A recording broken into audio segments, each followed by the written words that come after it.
Hello and welcome to Indus News Live from Islamabad. I'm Hira Mustafa and these are the headlines.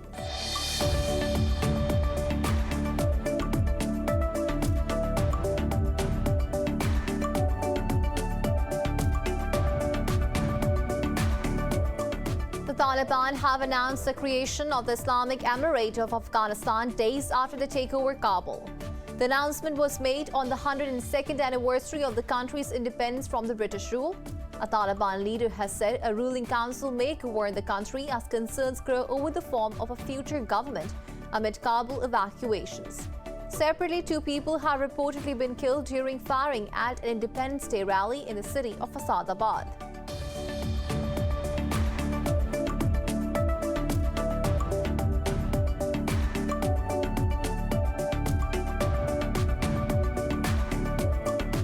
Indian troops have martyred a civilian-occupied Jammu and Kashmir's Rajouri district. The youth was targeted during a so-called cordon and search operation in Thana Mandi area of the district. The occupying forces have killed more than 400 Kashmiris since the illegal revocation of the valley's special status in August 2019.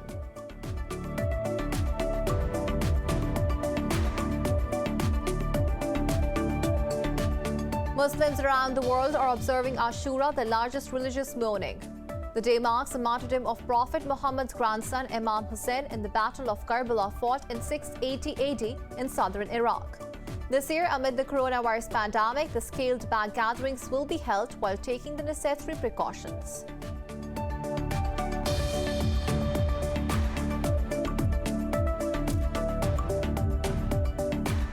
The coronavirus death toll in Iran has surpassed 100,000 after the country registered another 564 fatalities in the past 24 hours.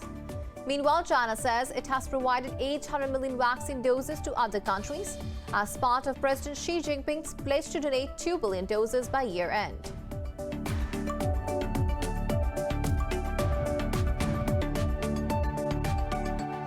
Well, those were the headlines. News in detail coming after the short break. Stay with us.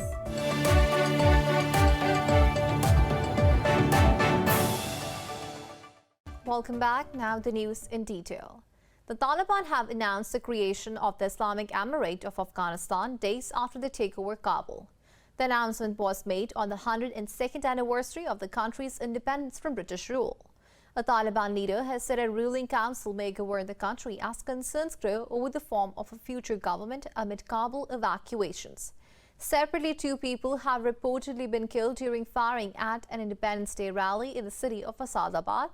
Reports say the Taliban opened fire on people waving flags, but it was not clear if the casualties came from the firing or from a stampede it triggered.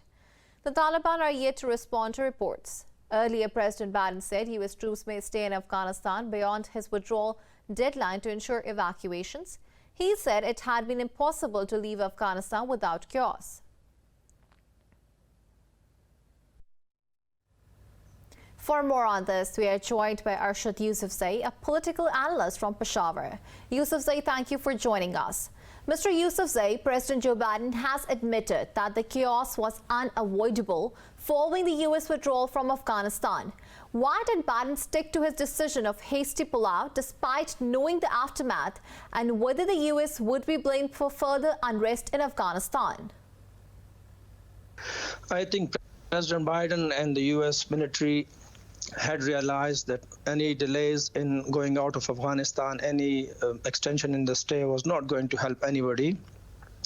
They were aware that the Taliban were getting angry and that they were getting impatient because the deadline was approaching and the U.S. withdrawal was not completed. So to avoid any further issues with the Taliban, as the Taliban had already complained a number of times that the U.S. was violating the Doha Agreement, so the U.S. decided to leave out early without realizing what it could mean for Afghanistan. Right. Mr. Yousafzai, former Afghan President Ashraf Ghani has pledged to return to his country. Is this possible in near future, and would the Taliban allow his entry?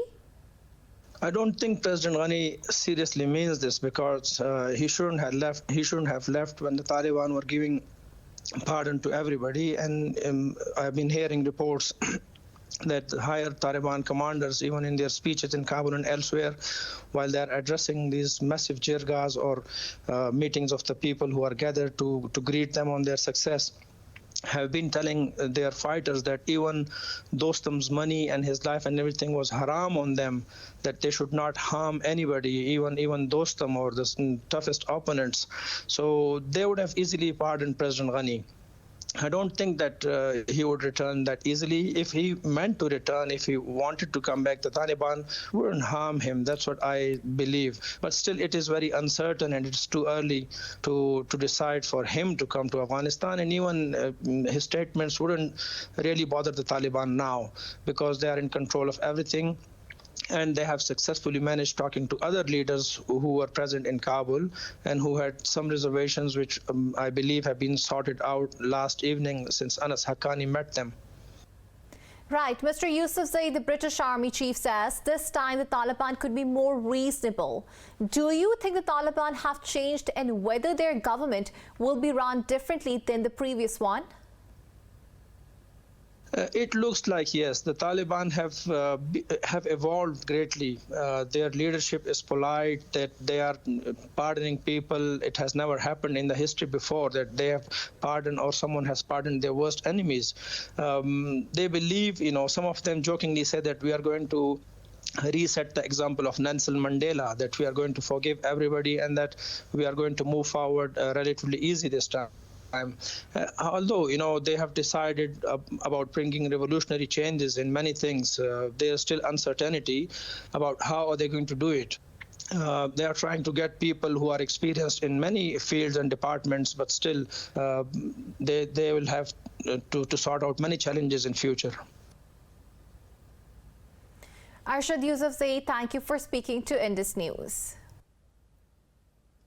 Now we have with us Sumaira Khan, our correspondent. She is updating us from the key Afghan city of Kabul. Sumaira, please tell us how the daily life is going in the city after the Taliban's takeover.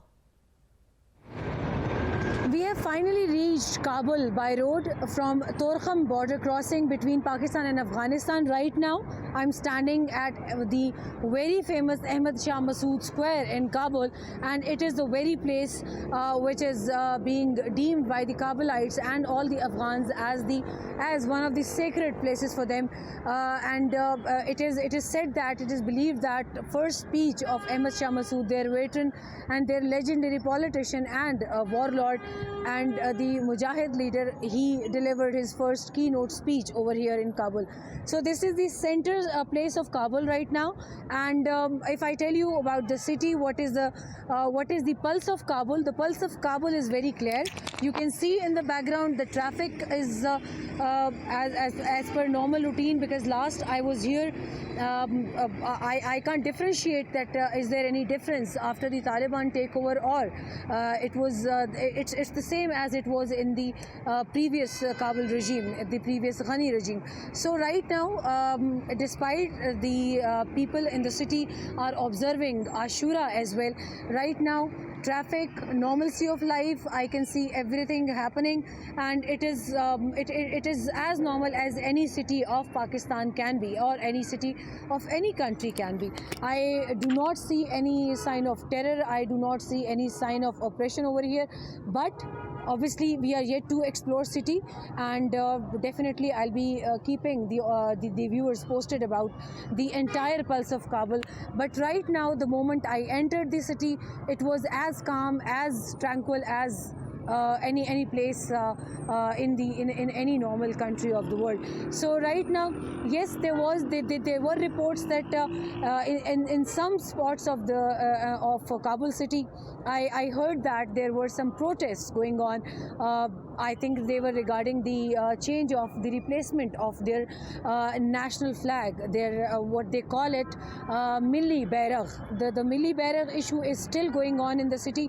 We saw rallies going towards their parliament and going towards their presidential palace, Arg Palace, which is called Arg Palace. So I have also heard the reports that Taliban are right now going to settle down this issue, and they are going to settle down the issue as they are going to carry both flags, the white flag with kalma and this milli bairag with 3 colors, which is red, black and green, and they have same kalima tayyiba on both flags.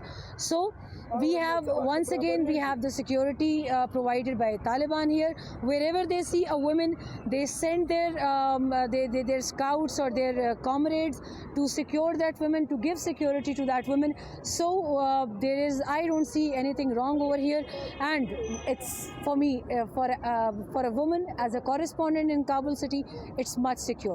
I'll keep you posted about Afghanistan and wherever I can travel, and keep watching Indus News. Samara Khan, thank you for updating us. And now we're moving on. As Afghanistan reels under the Taliban's nascent new rule, the world scrambles to prevent more chaos in the country and the region. This report has more. The Taliban of 2021 brandish themselves as changed Taliban. Many hail this as a silver lining, while some remained skeptical and ramped up diplomacy to counter the global ripple effect. Chinese Foreign Minister Wang Yi said the future of Afghanistan depends on where the Taliban's policies are heading. In a phone call with Turkish counterpart Mevlut Cavusoglu, Wang said the Taliban's most recent remarks have sent positive signals to the outside world. Turkey's President Tayyip Erdogan also welcomed the moderate statements made by the Taliban leaders. He pledged readiness to extend all kinds of cooperation for peace in Afghanistan. Meanwhile, German Chancellor Angela Merkel held a phone call with US President Joe Biden and Uzbek President Shavkat Mirziyoyev.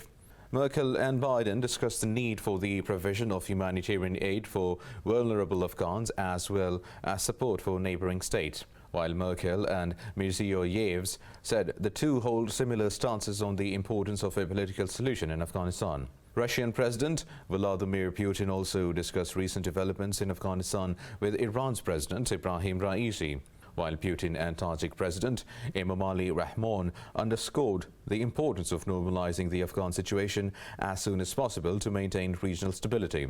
French Foreign Minister Jean-Yves Le Drian said the question of recognizing the Taliban regime is irrelevant at present. Earlier, he said power by force is illegitimate and that the Taliban must prove that they have changed. Meanwhile, European Union Migrant Commissioner Ylva Johansson said the bloc should focus on helping Afghan refugees in the region. She said Afghan asylum seekers must be prevented from undertaking dangerous journeys to reach Europe's external borders. Indian troops have martyred a civilian in the occupied Jammu and Kashmir's Rajouri district. The youth was targeted during a so-called cordon and search operation in Thana Mandi area of the district. Occupying authorities have also tightened restrictions in different areas of Srinagar amid the occasion of Ashura. Security personnel and strength have been deployed across the valley to prevent people from taking out religious processions. Police detained several mourners at various places in Srinagar after subjecting them to brute force when they tried to take out processions.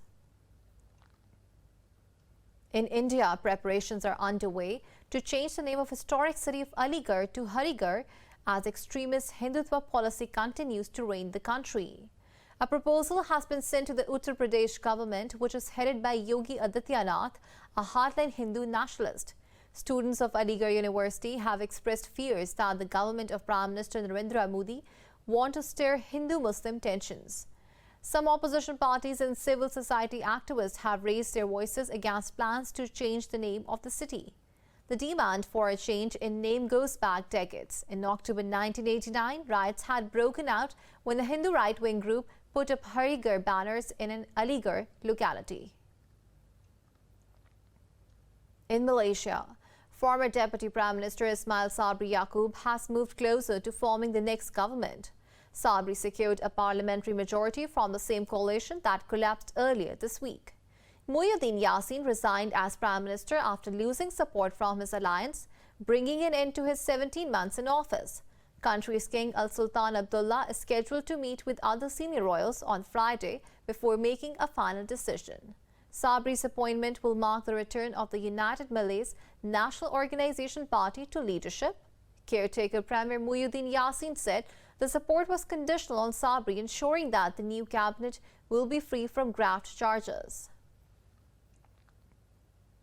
In Burkina Faso, at least 47 people have been killed by militants in the northern town of Alamdar. Authorities say the victims include 30 civilians, 14 soldiers and 3 army auxiliaries members. The Ministry of Communications said a joint convoy of civilians and security forces was ambushed in the Sahel region. It said 19 civilians were injured in the attack in the Seno province. The ministry added at least 58 militants were also killed in a combat with government forces. Militants regularly carry out attacks in northern Burkina Faso as well as in neighboring Mali and Niger. The violence in the country has displaced more than 1 million people in over 2 years. Yemeni army says it has seized strategic military positions from Houthi rebels in the country's Al-Jawf governorate. An army's official said the military retook control of a strategic mountain range in the Al-Qaif area. He said the rebel group suffered great human and material losses. He added that the Yemeni forces alongside the Arab coalition are continuing their advance to liberate the rest of the area. More news stories coming up after the short break. Stay with us.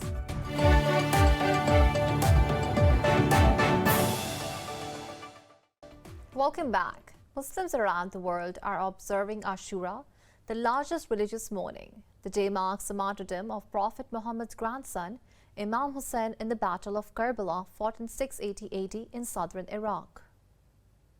This year, amid the coronavirus pandemic, the scaled-back gatherings are being held while taking the necessary precautions. Public mournings and processions are underway in many countries, while Muslims are also keeping the fast. Pakistanis are also observing the occasion with due solemnity. The mourning processions are being taken out in all the cities and towns across the country with special SOPs issued to avoid spread of COVID-19. President Dr. Arif Alvi has urged the nation to rise above hatred, malice and sectarianism in line with the teachings of Imam Hussein. While Prime Minister Imran Khan called for the countrymen to pay tribute to the Imam by supporting the truth and justice. Brazil has recorded over 1,000 daily deaths from the COVID-19 and nearly 42,000 cases. Globally, the coronavirus toll is over 4.39 million, while the caseload has surpassed 209 million. More in this report. The governments have been concerned with the high contagious nature of the Delta variant, but to add more to their worries, a British study has found that protection from Pfizer or AstraZeneca vaccines against the variant weakened within 3 months. The US federal authorities say they will require nursing home staff to be vaccinated for participating in the Medicare and Medicaid programs. The health officials also said COVID-19 vaccine booster shots will be made widely available to Americans starting from 20th of September. However, the World Health Organization warned that wealthy countries' booster campaigns will leave poorer people to drown. The WHO's chief renewed call for a moratorium on booster shots to shift supply to countries that do not have access to jabs. I was stunned by the news that J&J vaccines, fill and finished in South Africa, are leaving the continent and going to Europe, where virtually all adults have been offered vaccines at this point. We urge J&J to urgently prioritize distribution of their vaccines to Africa before considering supplies to rich countries that already have sufficient access. While in Oceania, the situation is getting grimmer. New Zealand's cases have jumped to 21, but authorities said the virus may not have been in the community for long, as they linked its origin to a recent returnee from Sydney. Meanwhile, Australia has recorded the highest ever number of infections since the start of the pandemic in the latest Delta outbreak. Every state in Australia will have to come to terms with the fact that when you get to a certain level of vaccination and start opening up, Delta will creep in. We can't pretend that we're going to be 0 cases around Australia of Delta. As the Doherty report says, once you get to 80% double doses and you have to open up, everybody's going to have to learn to live with Delta. Admittedly, in New South Wales, we're learning that earlier than others. Britain has approved Moderna's vaccine as well for use in children aged 12 to 17, weeks after Pfizer's shot was given the green light. Meanwhile, a new report shows that almost 60% of hospitalized patients with COVID-19 in Israel are fully vaccinated. Facebook says it has removed over 3 dozen pages spreading misinformation about COVID-19 vaccines. Pakistan has registered 74 more fatalities from the COVID-19 in the last 24 hours, bringing the toll over 24,700.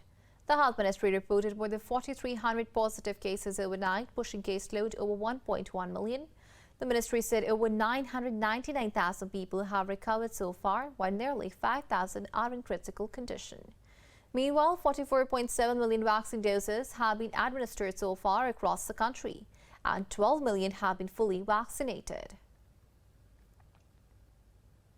The EU countries have accused Belarus of conducting a direct attack by pushing asylum seekers across its border.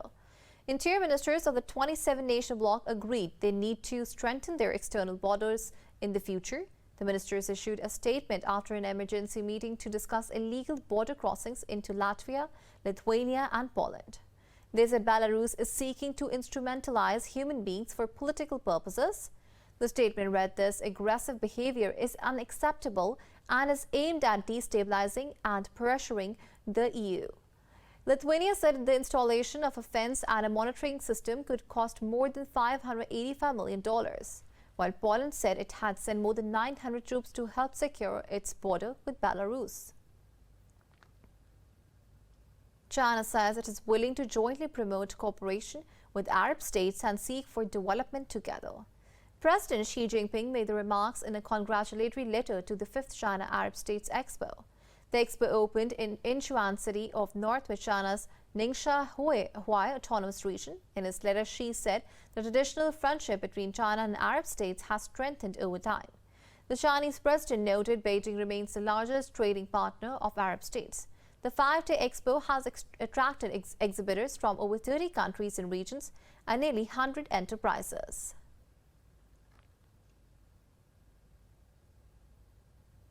In Argentina, thousands of protesters hit the streets of the capital to demand work for the unemployed and better housing conditions.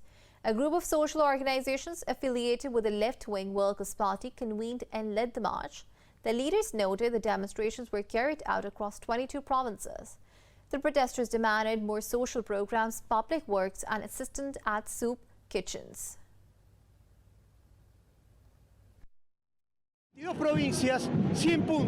Millions of people don't have anything to eat. We are not talking of the near future. We are talking about tomorrow. A lot of families don't know what they'll be eating tomorrow. In the first place, we demand integral assistance and genuine work. Without any work, we won't leave, and we don't see this campaign discussing work. Everything is being discussed except genuine work, which is needed mainly by the youth in Argentina. Turkey has offered to mediate between Ethiopia and Sudan to resolve border dispute over the Al-Fashaga region. President Recep Tayyip Erdogan offered mediation while addressing a press conference with visiting Ethiopian Prime Minister Abiy Ahmed. The president said Ankara is ready to make any contribution to an amicable resolution of the border problem. He also said Turkey backs a peaceful resolution for the Tigray conflict in Ethiopia. The Turkish president said Ethiopia has a strategic location and importance in Africa. Erdogan noted all regional countries will be affected by the worsening situation of Tigray. Erdogan and Abiy oversaw the signing of military agreements, including a military financial cooperation deal. China is celebrating the 70th anniversary of the peaceful liberation of Tibet. A grand gathering to mark the event was held in Lhasa, the capital of the Tibet Autonomous Region. A senior official of the Chinese Communist Party led a central delegation to attend the celebrations. The delegation presented commemorative plaques and banners to the autonomous region and its institutions. Tibet now has started a new journey of modernization after decades of leapfrog development. In 2019, all registered poor residents in Tibet had shaken off poverty. This marked the elimination of absolute poverty in the region for the first time in history. The death toll from a 7.2 magnitude earthquake that struck Haiti on 14th of August has neared 2,200. Flooding and heavy rains are interrupting the search and rescue efforts for the past 2 days. Prime Minister Ariel Henry said the devastating incident has left the nation on its knees. Authorities say at least 600,000 people are in need of assistance and 135,000 families have been displaced. Meanwhile, tremors shook buildings late on Wednesday in the southern city of Lekki. A police officer on patrol said there are no immediate reports of further deaths or damage in the region. In the U.S., the Caldor fire in Northern California has nearly doubled in size overnight amid the wind and dry conditions. Officials say the blaze has charred over 53,000 acres and is 0% contained. More in this report.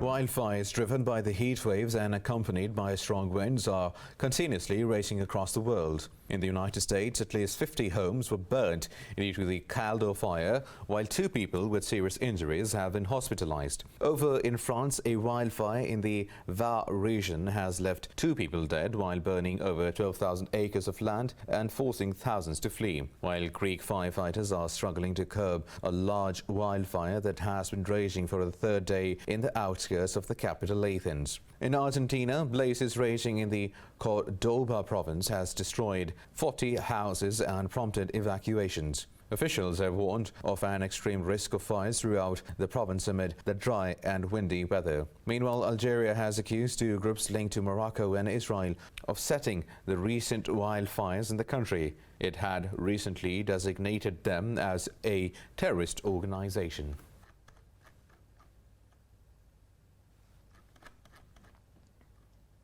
Algeria has accused 2 groups of igniting the recent wildfires in its territory, saying one is backed by Morocco and Israel.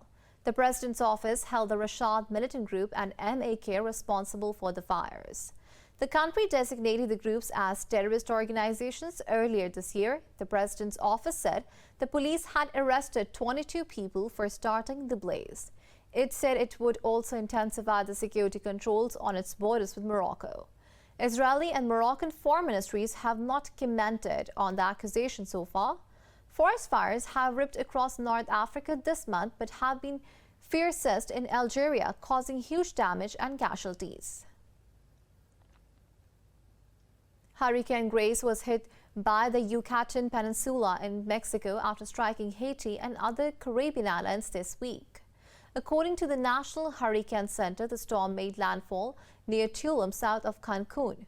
The NHC said Grace is bringing strong winds and heavy rain to much of the eastern coast. It also warned that heavy rainfall will cause flash and urban flooding in the area. China has successfully launched Tianhui 2 satellites into the orbit. The pair is developed by the Shanghai Academy of Spaceflight Technology. A Long March 4B carrier rocket blasted off from Taiyuan Satellite Launch Center in Shanxi Province. The satellites will be mainly used for scientific experiments and research. The launch marks the 384th flight mission of the Long March rocket series. And now it's time to take a short break. Stay with us.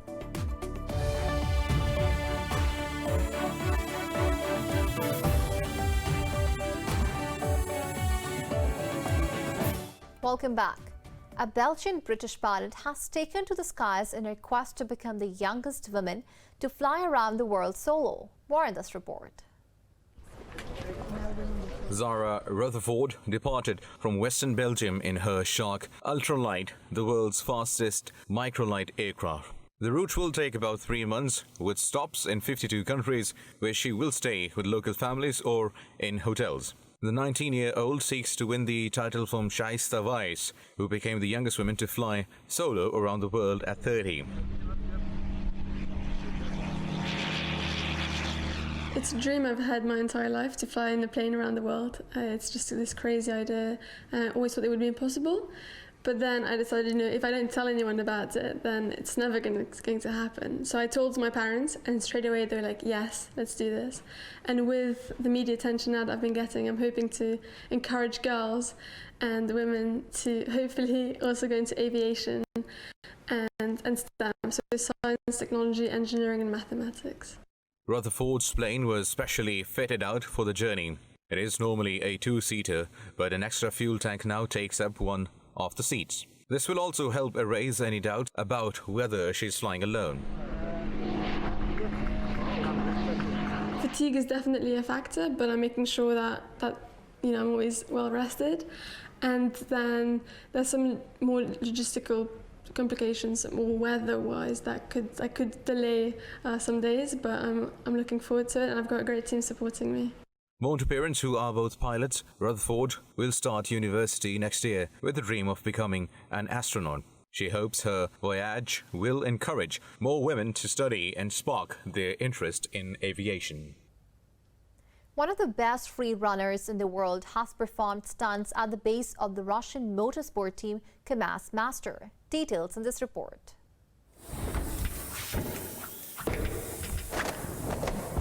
Evgeny, Arty, Ariane Premid, the new combinations of complicated free running elements at the legendary Kamaz Master base. He played as a model employee who rushes to the workplace overcoming obstacles on his way.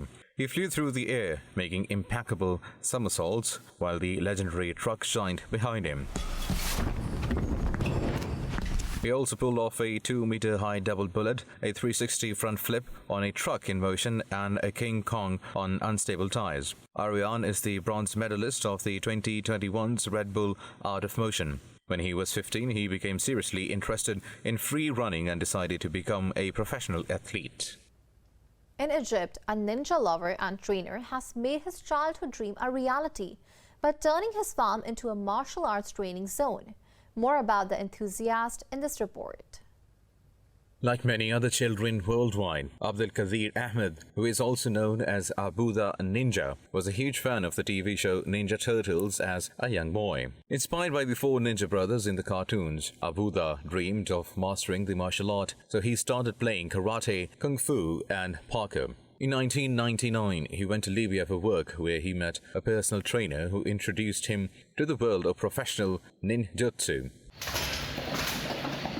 Upon returning to Egypt, he himself started teaching martial arts while making his own swords, which he ensures are used only for training purposes. Abuda also trains young civilians in parkour and breakdancing and spends most of his time outdoors practicing the sport he loves.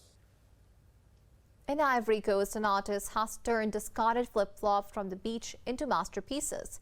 He carves the rubber soles to turn them into valuable portraits and abstract art. More on this report.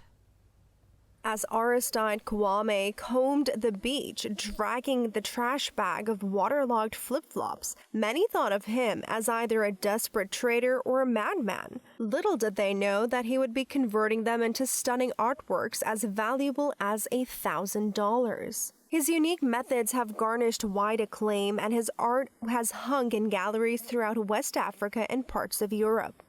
When I go pick up the waste, there are a lot of questions, such as what will I do with all this? Will you sell the flip-flops? I simply respond that I'm an artist. And by picking up the waste, I'm removing this burden on nature. I'm removing something that disturbs the beach because I don't like to see it dirty. Kwame's work range from large portraits of civil rights leaders to abstracts evoking societal ills like climate change, COVID-19, and wealth inequality. All are made from old shoes that he finds floating in the ocean. This work is about COVID-19 because that's what dominates the news these days. As an artist, I consider myself a witness of my time. That's why I produced this work, not only to show that this is a dangerous disease, but also to be an additional push in the fight against it. Plastic waste can be found strewn across many of West Africa's urban beaches. According to the United Nations, around 13 million tons of plastic waste are dumped into the world's oceans each year.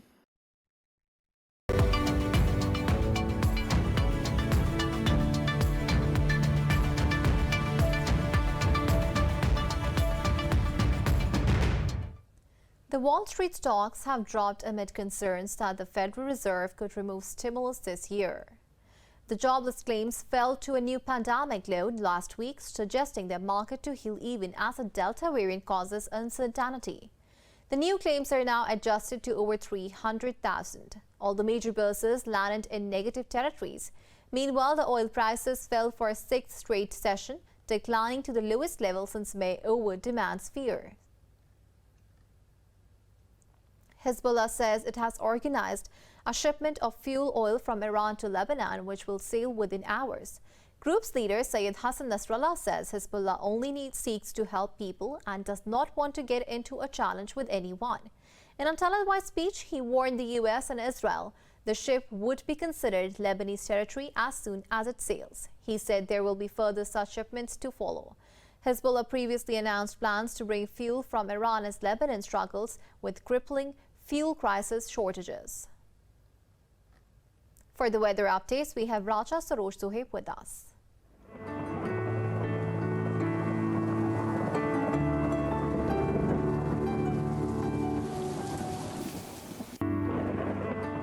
Welcome to the weather update. We're going to have a look at the weather situation around the world, starting with Abu Dhabi, where weather is expected to be extremely hot, with temperatures rising to 40 degrees centigrade, while in Amsterdam temperatures are at 21 degrees centigrade with a morning shower. If we're heading to Ankara, there is a clear weather with temperatures at 34 degrees centigrade.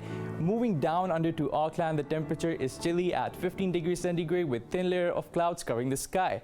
Now, if you're traveling to Bangkok, there will be an expected thunderstorm with temperatures around 35 degrees centigrade. In Beijing, temperatures are at 28 degrees centigrade with a partly sunny weather. While in Beirut, you will experience sunny weather with temperatures at 32 degrees centigrade. Bernalers will experience temperatures at 19 degrees centigrade under partly cloudy sky. If you're heading to Cairo, sun will be out with temperatures at 36 degrees centigrade. Down under in Canberra, the temperatures are at 15 degrees centigrade with clouds floating in the sky. And in Islamabad, the temperatures are at 37 degrees centigrade accompanied by partly sunny sky. While in Jakarta, you can see that the temperatures are steady at 32 degrees centigrade with partly cloudy sky in the forecast. That's all for now. Back to you.